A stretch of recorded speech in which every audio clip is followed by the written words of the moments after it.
cars that we thought were just dumb as rocks back when we were in high school are now cool. And why is that? Well, it's because the oversaturation of, me doing Chevelle stories for a million years, but that, everybody's done that. It's like the guy that says, I want to build, so he builds this great 69 Camaro, red 69 Camaro. And it's like, so you ask the question, why'd you do that? Well, I wanted something different. What? Never seen one of those. Never seen one of those before. Or a red 32 Ford. There you go.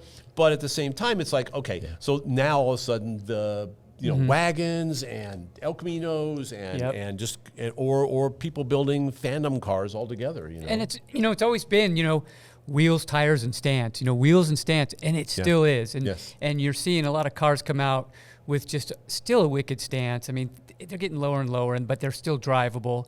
And like I said, we're seeing those steely look wheels coming back. And like you said, you look back at an old picture with a simple car like that's a day 2 resto, and you go, that is so cool. You look at a Tri-5 Chevy that's done now, and it's stunning. And you look at a Tri-5 Chevy that might have been done 30 years ago, and it's really nice, but it almost looks crude compared to what you see now. But yet it's the same look. Does that make sense?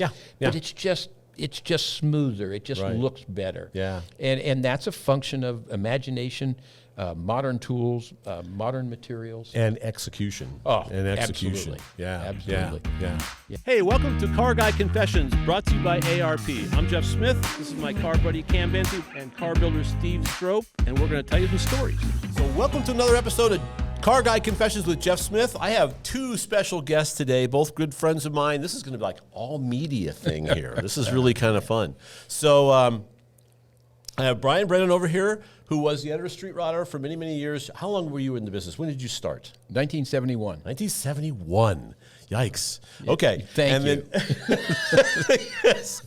Yeah, so it makes me feel good in 1979. So there you go. And Nick Licata, we worked for years together at Chevy High Magazine, and actually even before that too. So these guys are now involved with InTheGarageMedia.com, and in an age of electronics, you guys are doing print stuff, which is really, I mean, wave that flag, man. Wave that flag, because we're all print guys, right? So this is going to be fun to talk about, as I'm sure, because I've never really talked to you guys about what a struggle that had to have been to get started. Oh, no doubt about that, and I know Nick will have his stories and I'll have mine. But. Yeah. So I will tell you where we're at too. We're at a special place this time. Normally we shoot from a undisclosed location. We call it the Bat Cave, but we're out at the Grand National Roadster Show right now, and so you might hear some stuff in the background. We're in this little cubby hole over here shooting photos and doing interviews and things. So, but we want to get started here and talk about some stories, because there's probably a lot to this, because this is kind of almost like behind the scenes stuff a little bit, because what you see when you get a print magazine is the end product, but you don't always get the behind the scenes stories and the drama and the struggles and the sweat, the blood, sweat, and tears that goes on. And we've all been there. It would be interesting to total this all up, but we won't try and do the math. I have no idea what you're talking about. My magazine runs like a smooth Swiss well-oiled machine, right? No problems ever. Nick's the problem. The magazine is fine. So see how that works. So let's talk about that. So the people down the road here that we were all working for, and that all kind of, we won't go into the details of all that, but it just sort of imploded, really. Well, just so you know, it was 2 years ago yesterday at this show that it all shut down. Wow. And, wow. Yeah. You're right. Yeah. It was 2 years ago right around this time. Yep. In fact, I was standing next to Nick, and his cell phone went off.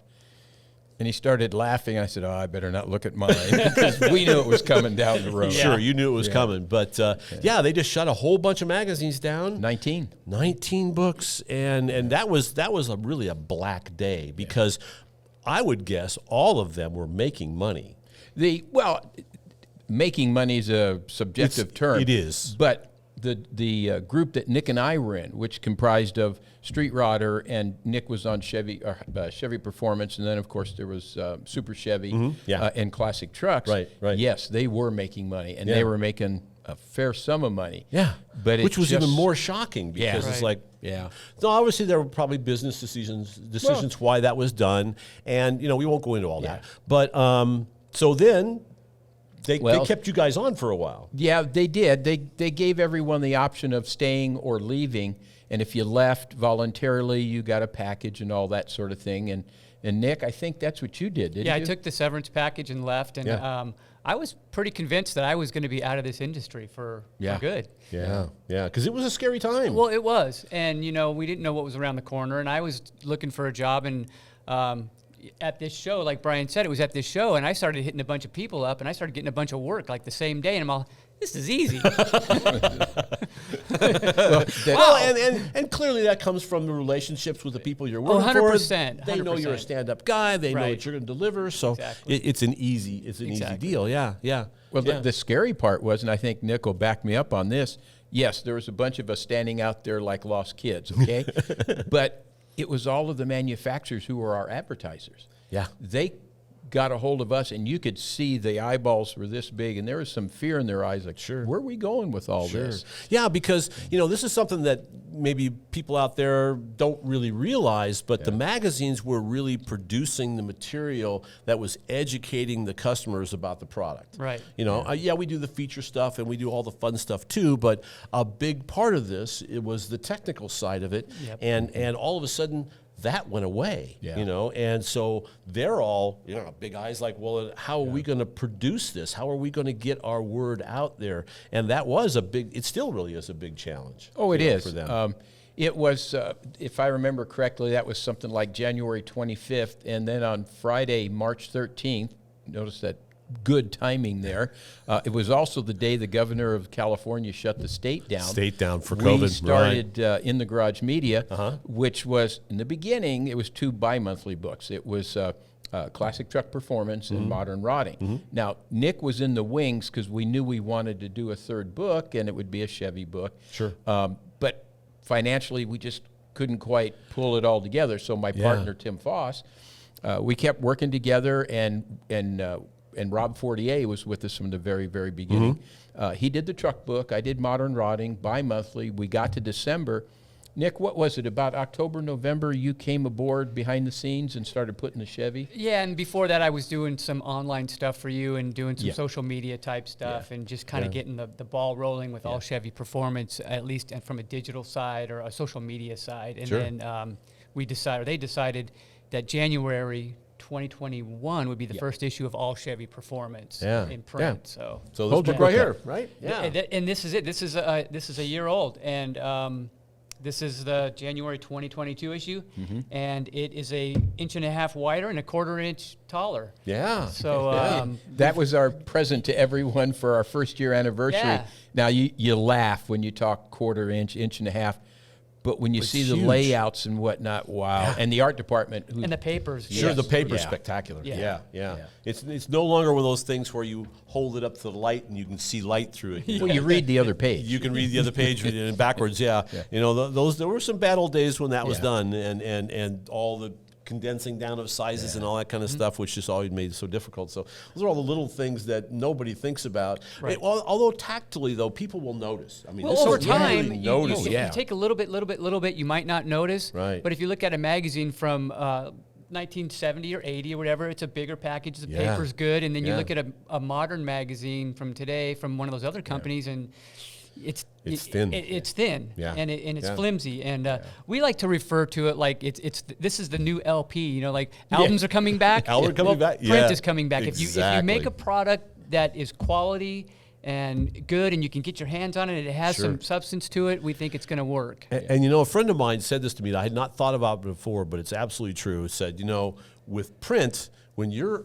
on the cover of a magazine, that's a big deal. I don't know. We've all dealt with people like, I want to be on the cover. I got some great cover stories. People trying to, leverage me. Yeah, exactly. But you know, it's a big deal. Your car's on the cover of a magazine. Yeah. But if your car is just on and this is not to denigrate the web, digital side, but it just doesn't, it's not the same It doesn't have thing. that impact. It doesn't have that impact. You know, you got a car that's on the cover of Modern Rotting, that's a big deal. And like it was for Hot Rod and Chevy High and all those books and Carcraft. So, well, let me tell you real quick. Let me tell you a little story just to kind of fill in some gaps there. Okay. Yes, this is print, and people love this. This exact book, whether it's All-Chevy or Modern Rotting, is done digitally. And we have a company called Vertical that does it, and the presentation on your iPhone or your tablet or on your high-definition TV, your smart TV, is phenomenal. Yeah. It's really, really great. But what you were talking about here at the show, God, I love what you guys are doing. I subscribe both digitally and to the print, but I really like seeing my car on paper. on paper. Yes. I want to see it in the magazine. Yep. And then there's the subliminal, well, yeah, but everyone puts their car on digital, you know, on some sort of social media. Yeah. The fact that a couple of guys decided this was the car to be in a feature or on the cover or whatnot, it still has some cachet. It still carries something. You know, it means something. So how difficult was it? I mean, this is kind of almost my personal question of getting into print for the first time, again, brand new. Well, now, from a mechanical standpoint, I think Nick would support me on this. Hey, we know how to put a book together. Yeah. I'm going to call Jeff up. I'm going to give him the hard story, and I'm going to take the easy story. And so that's what we did. Now, I'm sitting there, and that sounds really great. And then Tim comes in and goes, by the way, where are we printing this? And what are we going to use for an office? And who's paying for the postal permit? Yeah. That's when reality set in. Yeah. So I'm going, oh, crap. And so there's 1,000 questions that when we worked for Peterson or whoever it was, all of that stuff had been done. That was foundation groundwork that had been done decades before, and it was seamless. And there were groups of people in production at Peterson that handled all those things. And occasionally you would call them up and ask a question, and they would go, "I'm surprised you don't know that," and things like that. But it was like, well, that's that. I would always try and pump them up and say, well, I'm referring to your expertise. I don't want to just make stuff up. You know, when in reality it was like, that's your job. Yeah. But that's fine. So, you know, we were building on something that already occurred. I would get questions every once in a while, what about this? It's like, I don't know. It's not my job. You know, we're sitting there, and Nick, because he was even though Nick didn't officially start till, let's say, January 1, the reality was Nick and I and Rob, we were talking and hanging out together from day one. Okay? Yeah. We never lost contact. Right. But I said to myself, well, the printer who was printing all of our books before, they must have some open time. I did. I went back. Oh, okay. And if you remember in the old days, okay, I did street rodder, but my other job was I did vet because I love vets. Right. Okay, I've been involved with Corvettes all my life. I went back and I said, and Vet was the smallest magazine. I said, I want Vet magazine slot. So I went back to LSC, the printer, and they said, what do you know? It's open. Yeah. How about that? They killed the book. So we fell, and I said, I'll take the paper, which is this.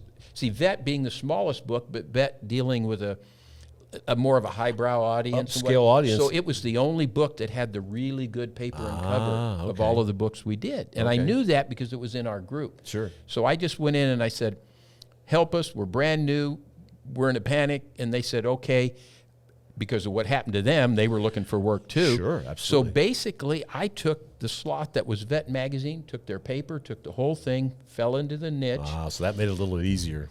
We took the smaller trim size. Now, this is the behind-the-scenes story. Not because we were brilliant in saving money, because our original artist, when he laid it out, had made a mistake, and none of us caught it, turned it in, and when the book came out, we went, oh, crap. Oh. And we realized what had happened. Well, for the first 6 months, we just lived with it, and we said, January 1, we're going to upgrade everything. Okay. Making us look like heroes and giving more back to the reader. Yeah, exactly. Because it didn't cost us any more for the paper because they had to take the sheet anyway to trim it. To make the book. Sure. We were walking away from, that much paper that was going in the trash can. Yeah. So they said, well, you can have that back for nothing. It'll cost a few extra dollars because the poly bag is a little larger and that sort of thing. Right. But it was nothing. So we said, okay, we'll do that. Well, we got all excited because now we got the book that we wanted from the beginning. Yeah. And of course, Nick will take credit for all of that. You know, he just says he pointed all that out. Well, I mean, let me just point out that I came on later. I let them go through all this BS and handle all the drama, and then I just came right in, and everything was running smooth. We'd like to introduce you to a new sponsor of ours. This is InTheGarageMedia.com. Some friends of ours that were in the print magazine business before and now started their own books. We got All-Chevy Performance, Classic Truck Performance, and Modern Rotting. Yeah, these are awesome books. They've got lots of educational and entertainment things in them, and they're even good enough quality to include Steve Strope quality vehicles. Maybe. He's we'll working see if up I'm to allowed in there. That's right. I don't know. So in the Garage Media, InTheGarageMedia.com. Check them out. Check them out. Get your subscription, sit and read it. And with ARP, it's not just a lot of intake manifolds, studs for heads, but they also have a humongous selection of American and metric that we use all throughout the car, even large bolts that we use on the suspension components, because you want that same strength, that same durability and reliability, plus the beautiful looks. And stuff outside the catalog. Right. They have a special order program where if you're a builder and you need some special stuff made, they can do that for you. So it's an amazing, amazing company to work with. So check them out at arp-bolts.com or check out their catalog. You'll find everything you're looking for. Oh, I wasn't lying at the beginning. I said this is smooth.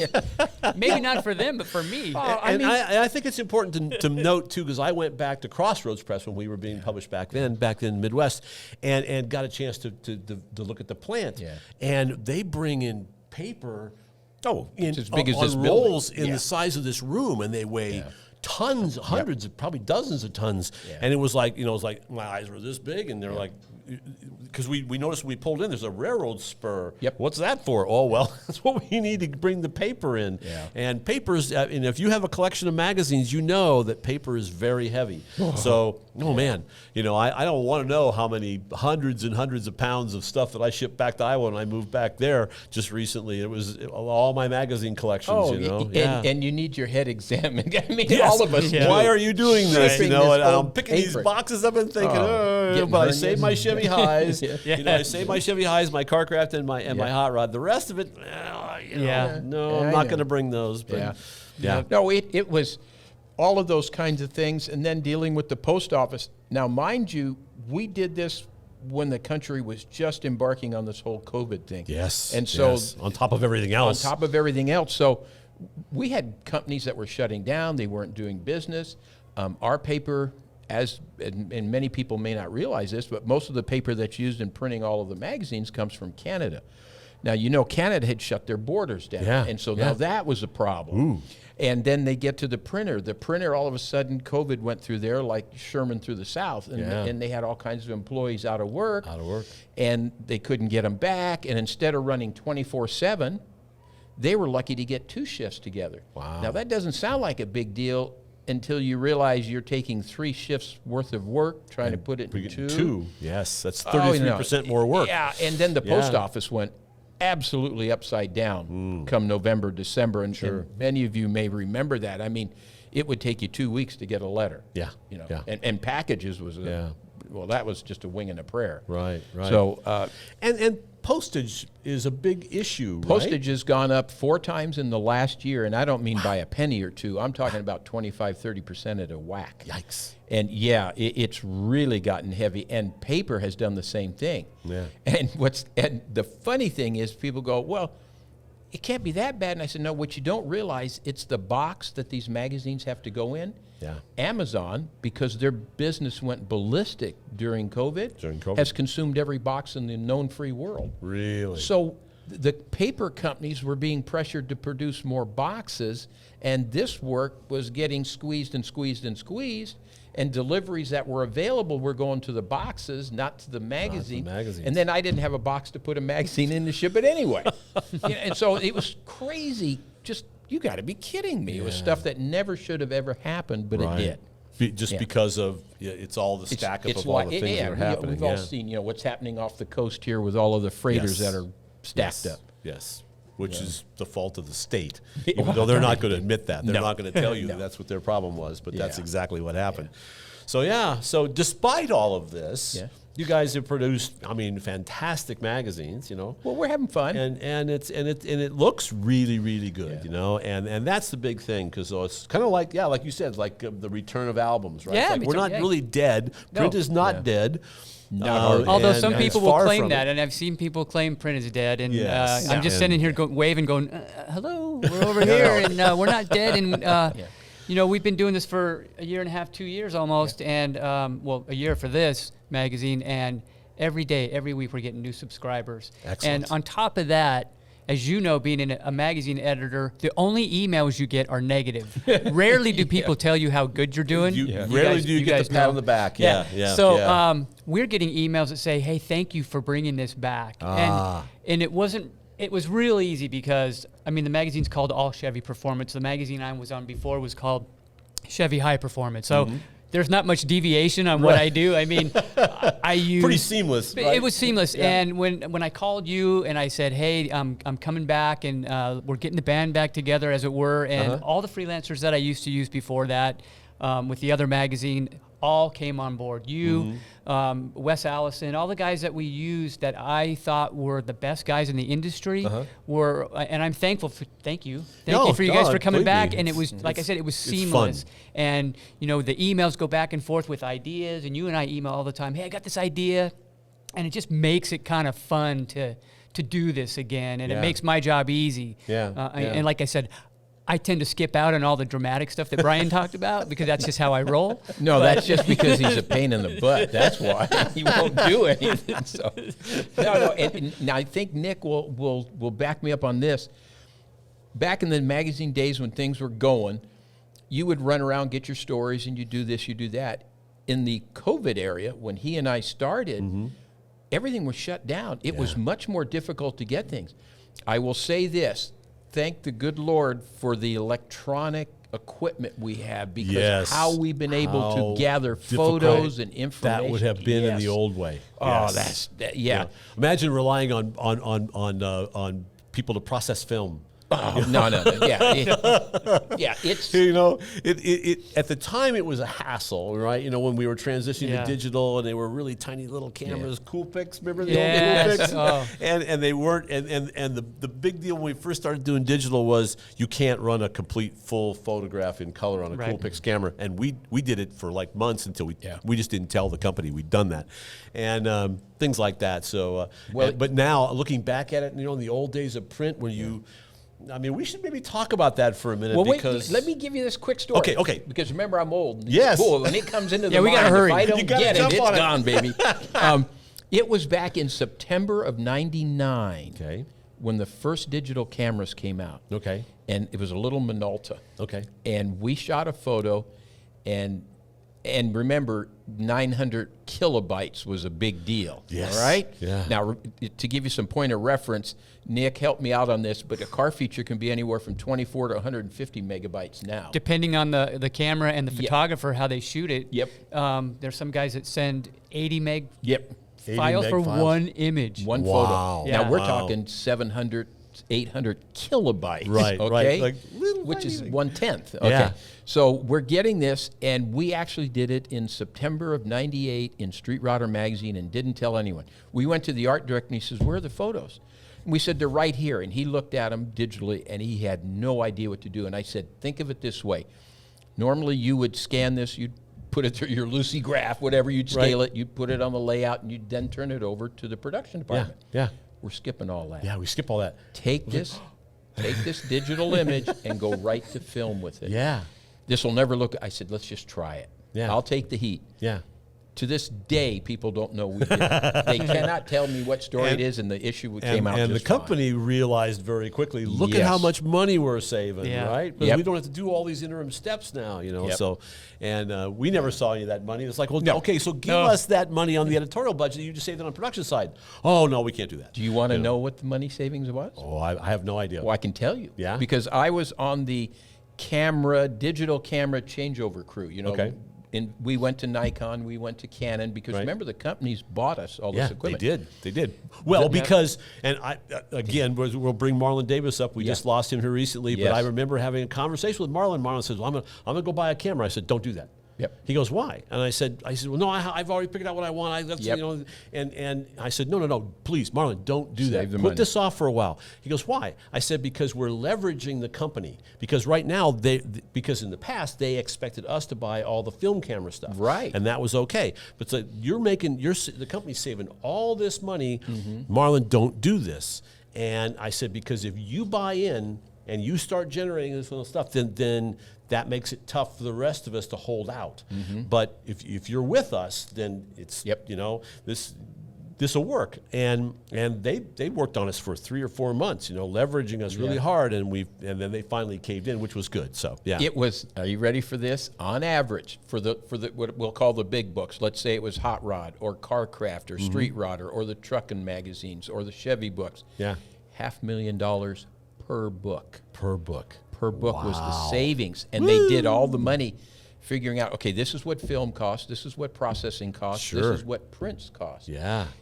That doesn't even begin to deal with now where do you store all this stuff. Exactly. Now that brought on a whole nother problem. That's all exactly. Storing digital photos is another world. Oh, that was a mess there for a very long time. I remember we had like 4 or 5 different situations. Yeah, everybody was using different storage devices and stuff, and each person thought theirs was the best. Hey, Nick, let me ask Nick, do you still have old remote hard drives where you save the photo with software that no longer exists? And it's gone. Yeah. There's some stuff that got. It was a little clumsy at first. Yes, it was. But it was kind of like what fuel injection systems were. Yeah. I have to admit that on one of my cars, I still have a Gen 5 XL fuel injection system, which is literally like late 80s technology, and it's like I can't believe, and it works, but I can't tune it for the same thing because I can't. There's no software that will work with the current computer. So, and it's time to upgrade anyway, obviously. But along those same lines. No, crazy. After 5 years, everything is antiquated because things are moving so fast. Yeah. No, it's been fun, and nowadays, well, you remember, and Nick was the king of the cameras. I mean, Nick always had the latest, trickest, either Canon or Nikon, and had the latest, trickest lens that was usually 2 to 2.5 feet long, and you'd see him. He would walk around a show. And he'd have these cameras on him, and there'd be a long lens on one camera and a shorty on the other, so he could get whatever he'd want. Right. And we would take overs and unders on how many steps he would take before he'd trip over the long lens camera they'd had hanging from him. Well, when you're 5'6" and your lens is 5'7", that tends to be an issue. No, it was. And those rascals are heavy. Oh, yeah. There's a lot of glass in those things. Yeah. But look at this. I quickly learned not to hang the long telephoto off your camera strap because after a while it's like digging holes in your shoulders. This is it. Walking around. This is what we do now. Yeah. We walk around with iPhones. Isn't that amazing? I feel guilty about that. I feel guilty about that. It's like, I'll do it, but I don't feel right about it. Only just because for decades we've been using essentially film-type cameras, large, clunky 35mm style cameras, and to now just grab your phone and go click. I come from the 120. Twin lens reflex cameras, big stuff. When I was in college, my first photography class was a 2 1/4 twin reflex camera. Where if you want to do. Did you ever mess with those? Yeah. So you ever tried to do a pan blur? Oh, opposite way? a pan blur with a twin. I mean, this is really esoteric stuff here, but there's a mirror, but it's backwards. So everything in your viewfinder, which you're looking down on, and one lens is for the film, the other lens is what you're seeing. The top lens is the one that you're seeing through the viewfinder, which you're looking straight down on. And one of our class assignments was to do a pan blur. So. The car is going this way, but in the camera, it's going that way. So which way do you go? Really disconcerting, you know. So, that was one of the things you had to do, and it had to be sharp, you know. And that's how I learned to do pan blurs with a 2 1/4 twin reflex camera, right? So, and then go into the film lab and process your own film. Let me throw some old names out at you. Eric Rickman and Pat Brolier. Rickman and Pat Broiler. Yes. They were my heroes reading the early issues of Hot Rod and whatnot. And then when I got in the business and I would see them at events and I go, how did you guys do this? And I'd show pictures and Rickman would go, oh, well, I did, yeah. And he'd turn around and go, what? and then we'd go back over it. And Pat Brolier, I mean, I just adored that guy, and he did a lot of off-road racing photography, and he would get those great blur shots. Pan blurs. And when you'd see his negatives, the vehicle was always in the center of the frame. You go, frick, I'm lucky if I get half the vehicle on the frame. You know, right? So, yeah, there's a skill to it, most definitely. The action photographers, especially. Yeah. You know, later on, just all those guys were just really, really good, and they made us look good, right? They made the magazines look fantastic. So. Yeah, but I have to ask Nick. I said, Nick, do you think the iPhone or any of those smartphone cameras, do you think we'll get away with that? You think they're doing good? Yeah, I mean, we can use those for tech stories and for show coverage, no problem. I wouldn't shoot a car feature with it just yet, but tech-wise is amazing. But likely in the future, it will get better and better to the point where you probably could. You probably could. I mean, I'm not going to, initially I would tell you you're crazy. Yeah. But in 5 years, you're going to go back and go, dude, I have it on film that you said, I have it on tape that you said I was crazy and this would never happen, and now it's happening. So I won't say no. Yeah, I'll never say never. Because it probably will, because it's just that it's just moving in that direction. It is. So because the lenses and stuff, that's really the key. It's not so much the digital side; it's the lenses. It's the lens and it's the megapixel and all that stuff. When you want to put a car on the cover or a 2-page spread, you got to have a lot of information. You got to have a lot of detail. Yeah. Right, exactly. Because what will happen is, for those of you who have tried it, if you try and blow a photo up that's fairly small, it just gets grainy and nasty and fuzzy, and it's just not going to work. So pixelated. Those are the things. Pixelated. Yes, exactly. So that's the kind of stuff that we deal with on a daily basis, And after a while, I had somebody ask me the other day. I said, "So with all this digital stuff now, are you a better photographer?" I said, "Oh no, I'm far worse." No, because I shoot in chimp mode, which we used to call it, which was automatic, baby. It's autofocus, auto exposure, auto this, auto that, and I said, no, I've forgotten things. God forbid if I'd have to calculate, put an old Vivitar type flash where you had to calculate the distances and what was going to be, so you get your proper. I mean, you literally have to sit down and do math.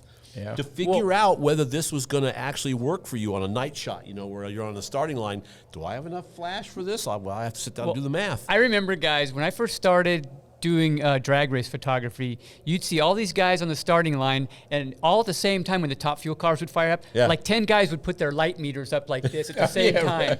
And look at their light meter. It was hilarious. What is that supposed to do? A light meter is. Oh, never mind. Needless to say, we don't use a light meter anymore. But I still now. Okay, so here's the question: did you save your print film cameras? I did, and here's the really wild thing. I have film that's probably 20 years old that I put in my refrigerator, and my 21-year-old son took photography in school, and now he's using that film. He's using that film? Because film is coming back, like the album, like the magazines, film is coming back, and it's crazy because, Brian John at the Photoshop says they do more print film developing right now than they have in years, and there's a backup. And so my son shoots film. Resurgence of the film. All these guys, they're realizing that they like the saturation and the look of film that digital can lack.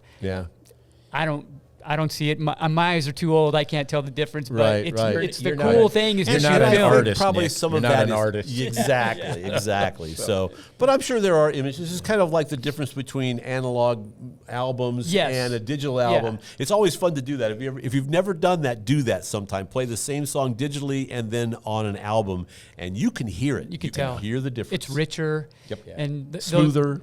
Even the little pops that are in there are kind of nostalgic. Yes. The little needle pop with the scratch in the record. It's kind of cool.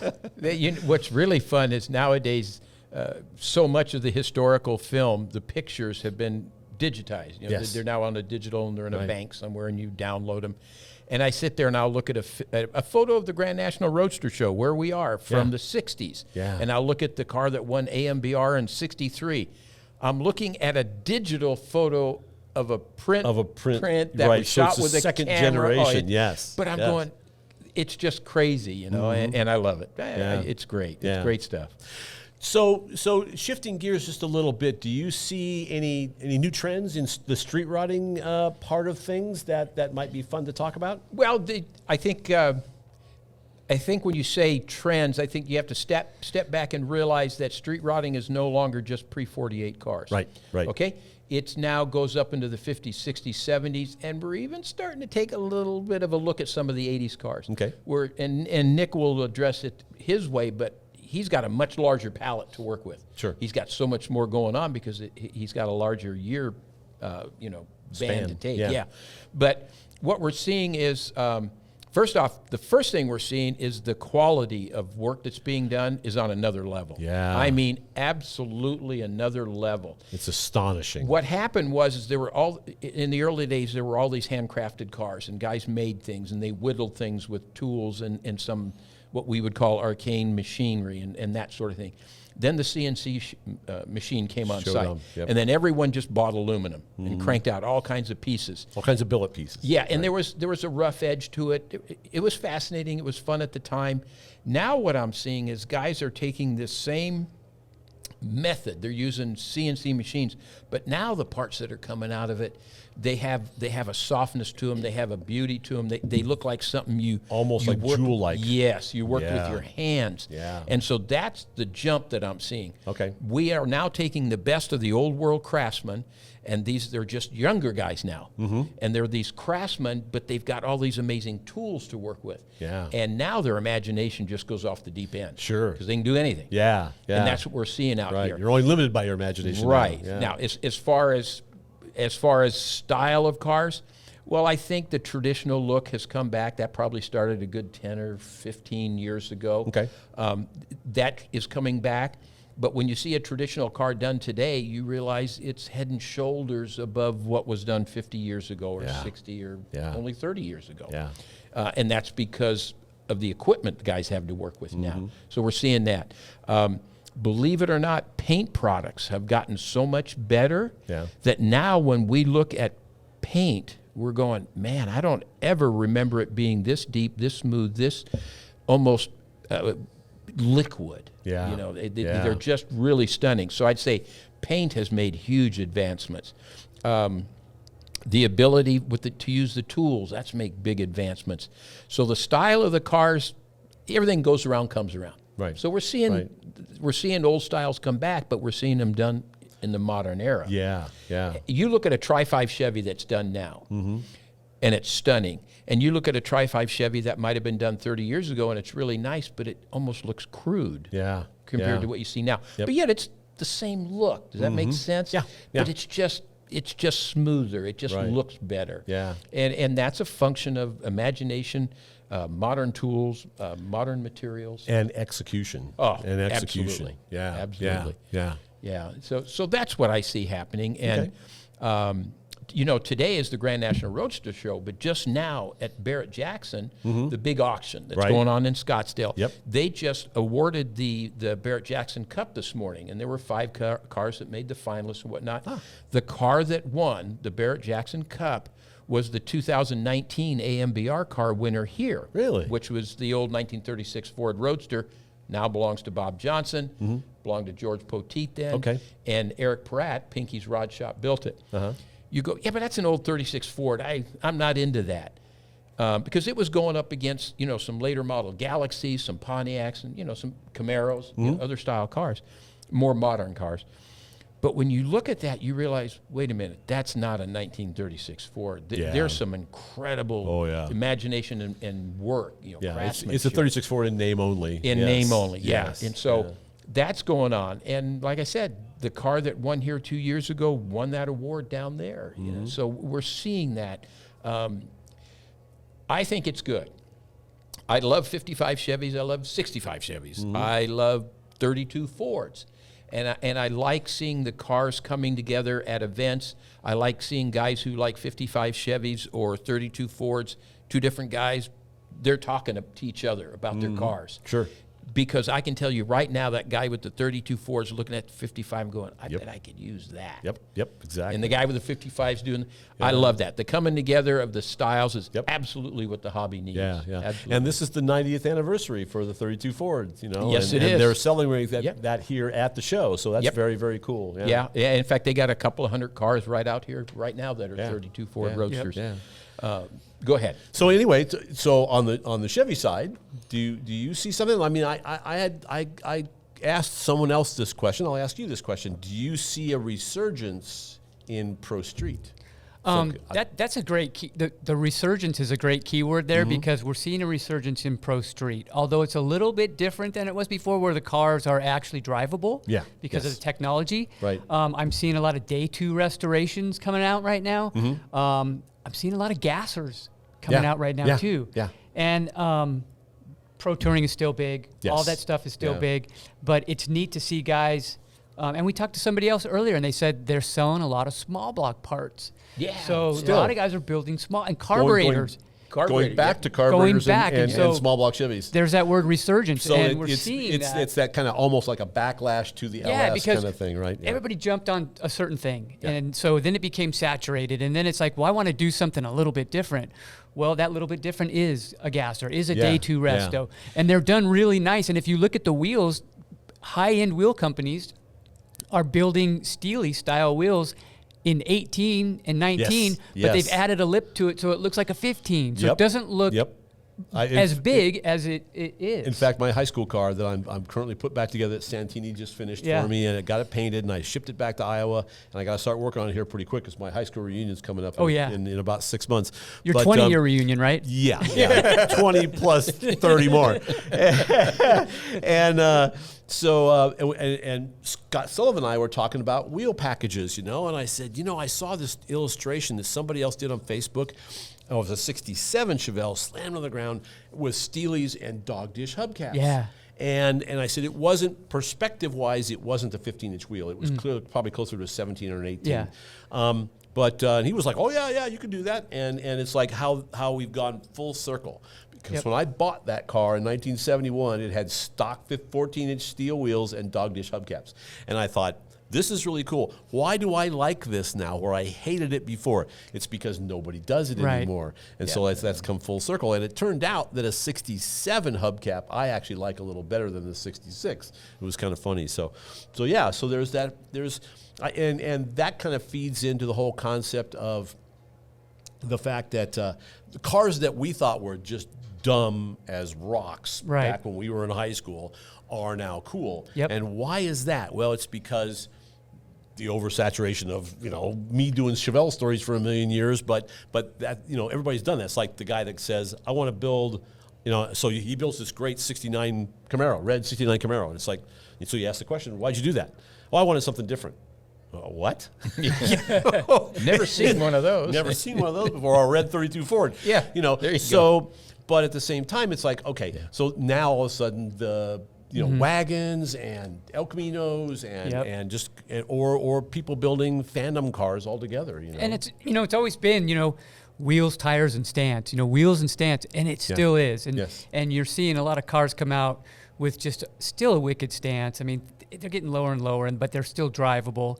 And like I said, we're seeing those steely look wheels coming back. And like you said, you look back at an old picture with a simple car like that's a day 2 resto, and you go, that is so cool. Yeah. So one of the things I like to do is always assemble an engine with ARP bolts, and it's not just because they're sponsors, but because it really does work. And the stuff is fantastic. I never have to worry about it. Steve, you building cars too? Yeah, actually, it's part of my baseline design plan when I'm building a car that's going to be shown or featured in a magazine. It's part of the plan to have that little bit of diamonds all over the engine bay or in the suspension. Yeah, the stuff is beautiful. I remember a long time ago, I built the first time I ever touched it, 69 Z28. All of the water jacket holes had stripped out, and I learned about ARP studs. So check them out at arp-bolts.com or check out their catalog. You'll find everything you're looking for. A tack on the steering column, a knee knocker. We call those knee knockers. 66 Chevelles, That's exactly. right, on the left-hand My car side. had one. Yeah. It didn't. When I bought it, I was a second owner. When I bought it, it was already gone, but the hole was in the dashboard. Yeah. Great stuff. Yeah. So what's new? So what are you working on right now that's kind of fun that we can talk about? It's all a blur. Like when people talk about like, what are you working on right now? Like they're like, what issue are you on right now? You know this. Exactly. Well, I'm 3 months ahead. Yeah. The latest issue. Yeah. When's the new issue coming out? I go, okay, what new issue are you talking about? Which one are we talking about? I'm starting to work on the May issue, and we're here in January. We're in January, yes. I mean, I still, I have a 71 Camaro that I've had for a long time, and I drive it at least twice a month, you know, on a cruise or whatever, you know, just to keep it going. And, you know, I love driving that thing. And although as I get older, I'm trying to unstiffen the suspension a little bit because, you know, as you know, we always had our cars on autocross, and we would just go nuts and get it as stiff as we could. Now when I drive down the freeway and I'm going like this, and I go like, oh, I gotta loosen up the suspension, you know. Have you put a bigger gas tank in it? Yes, it wasn't Nick. the gas tank; it was the neck. Funny story. Okay. We're at SEMA? Yeah. SEMA years ago. Brian and I drive my Camaro out to SEMA. LS Fest. LS Fest. Coming LS back Fest. from the LS yeah, Fest. sorry. Okay. The Holly LS Fest. First one. And we make it out there fine. You know, there was a bunch of us, 15 of us driving muscle cars out there, and we stop every so often and get gas. And so had a great weekend. We're driving home, and you don't want to drive with this guy anyway in your passenger seat, so you don't want to make a mistake, right? Everything has to go smooth, or Granddad over there gets a little sketchy. So we're coming home, and we're flying down, and the car starts hesitating, and I'm like, I can't be out of gas. And so sure enough, I'm out of gas, and we're going like 75. Yeah. And we're cruising down, and I see a Shell station right there, and it's uphill to the off-ramp. And so I put the clutch in, and the car's dead. It's all... Yeah, it's riding really quiet. It's really nice. nice, yeah. The air's just blowing, you know, and Brian's like, you better make it to that stop sign because I am not pushing this car. I'm not pushing this car. I'm not pushing. So no freaking way are we going uphill. It's got a stop sign, and it's when you're coming home from Vegas, those side streets, there's rarely any traffic, right? So I see that I got steering, power steering, no. Right, but you're still moving. I'm still moving, which gives me... So I look over real quick, and I yank it, and I pull up, and now it's downhill to the Shell station, and almost every bay is taken except one. And I pull in, and I pull right where I need to be. I look right where I need to be, and I stop, and I go, look at Brian. I go, you didn't have to push. No sweat. And he goes, you're lucky I didn't have to push. Yeah, but what Fuzznuts isn't telling you, there's 3 lanes going up the Baker grade, and we're in the middle lane, but he needs to be in the inside lane. Yes, on the right side lane, And so he starts cranking. I'm rolling down the window, and I'm sticking my hands in my head out, telling the guy next to us, we're coming over. I'm on clear, but we don't have a choice. And he makes this... You know how long an off-ramp is. Yeah. No, we used it all. We don't make the off-ramp until the white line is like 7 feet apart, you know, and we're just cutting across. I just look at her and go, well, we made it, didn't we? And he goes, he is correct. We did, and we pulled up to that pump, and he looked at me, and I looked at him, and I went, you're the freaking luckiest guy I know. So then he makes me get gas like every 20 miles. He's like, gas station coming, gas station. I go, no, we're good. But what happened was when the gas tank got made, they put the neck in too far. Oh. So it didn't. So it would bubble back up. Yeah. And So the neck's far down, so I'm only getting half a tank. I'm thinking it's full, and I keep keep refilling. So it was funny. So I sent it back to the company, and I go, yeah, we made a mistake on that one. And so they just pulled the neck farther. Now it holds the right amount of gas. But it was we were clueless as to why. You know, this is an LS engine that's supposed to get 20-some miles of the gallon. Yeah. So I'm calculating, going, this doesn't make sense. Something's not right. Yeah, like from Baker, I think he made me get gas like 16 times. Yes, but we didn't run out. We didn't run out. Only one stop, right? One stop, maybe. Oh, I forgot about that. That was a good one. Yeah, I had a similar issue, almost exact same off-ramp kind of deal. Carrol Shelby he'd built some continuation cars, Cobras, right? And calls me up on the editor of Hot Rod, and he goes, "Do you want to drive it?" It's like, well, yeah. So they deliver the car to my house, right? So it's a Friday afternoon. It's spectacular. It's in the high 70s, beautiful blue skies. I told my wife, I said, "You want to go for a ride?" And she'd already been dressed up. We were going to do something later that evening, and she was already dressed. She had a skirt on. And I said, "Might want to put some jeans on." She goes, "No, I'm not changing my clothes again." I said, "Well, okay, just be careful. You're going to get that burn on the inside of your right leg as you step out. So just remember that. So don't forget." Okay, because I'm going to warn you. So we jump in the thing and we take off. We're going on the 118. We go out to Simi Valley, and all of a sudden, boom, it just dies. Uh-oh. So I yank it over, same thing, but we don't make it to the top of the off-ramp because it's uphill. We made it about halfway and it stopped. This is Carrol Shelby's car. This is an all-aluminum 427 4-speed Cobra. This is a continuation car. It's got the number on the side, the whole bit, and I'm going, oh, my God, what am I going to do? And just leave it. Yeah. It'll be there. It'll be okay.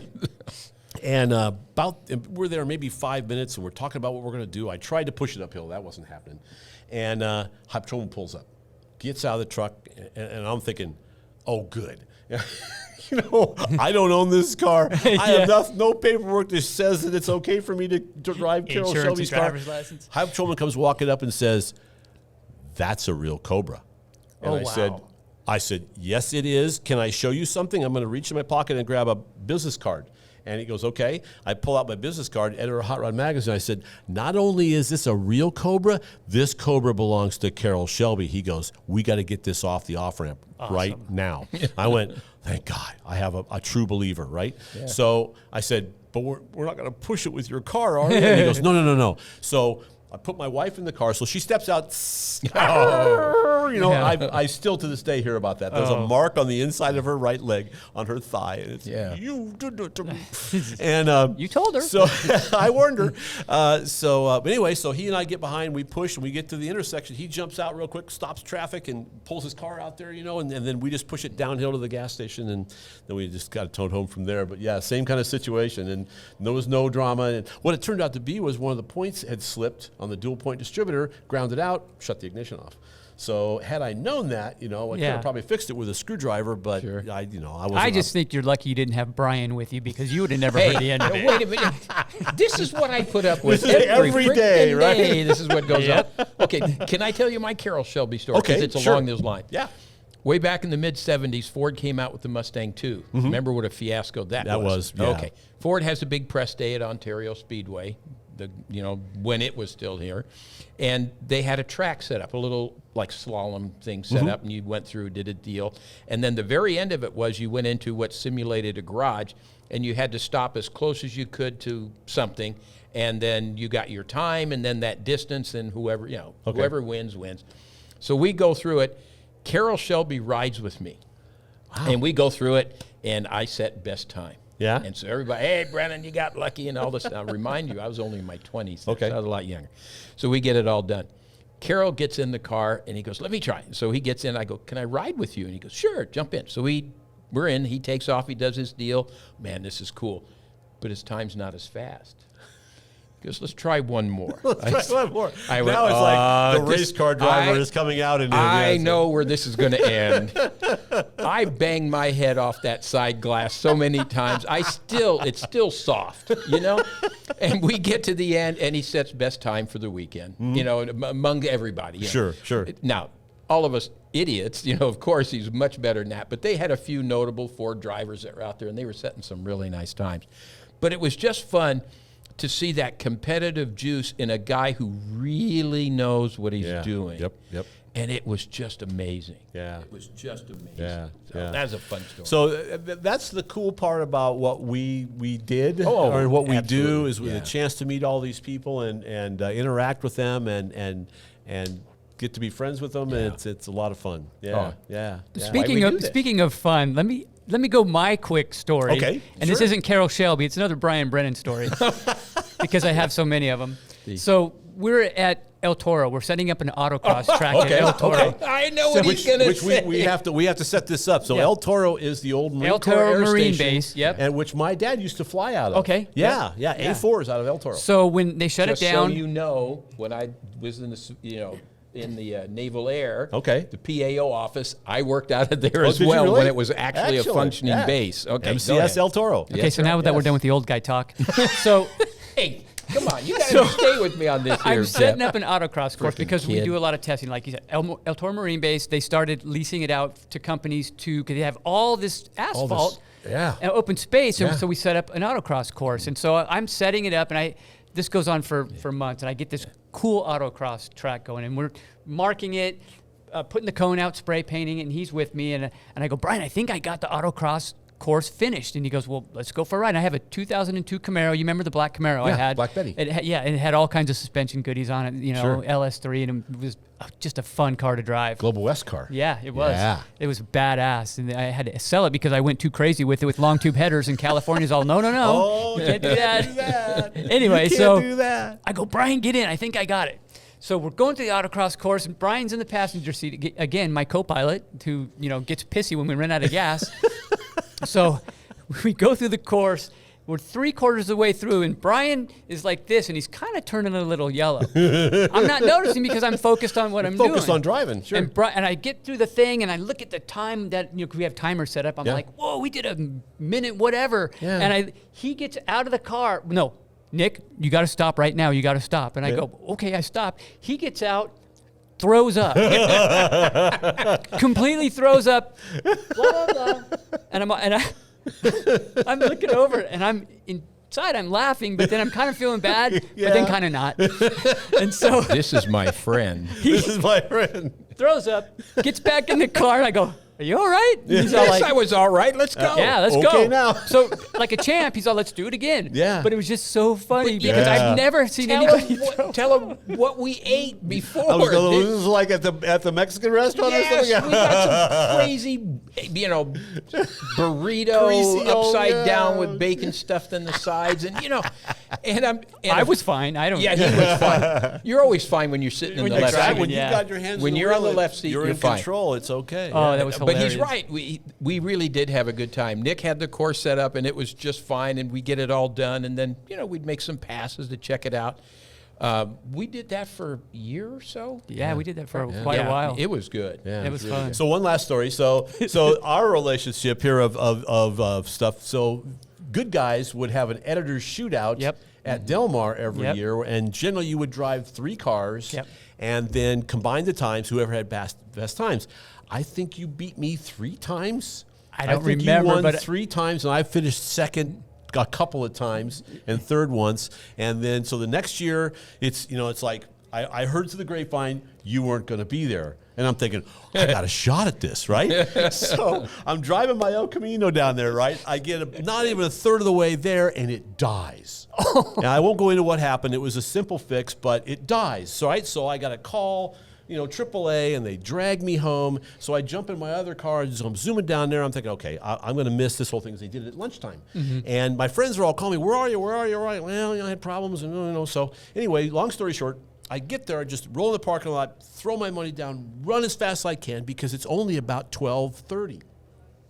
So I roll up to the autocross course, and Mary Posey. Mary Posey was there. Yeah. And she literally grabs me and goes, where have you been? And I went, and she goes, okay, here, shoves me over to the fence and says, watch this thing because you're up in like 3 drivers. Okay, right? And she goes, there's where everybody's blowing it. There's a corner that's off camber. Don't blow that corner, and you'll be okay. And then shoves me over to the car.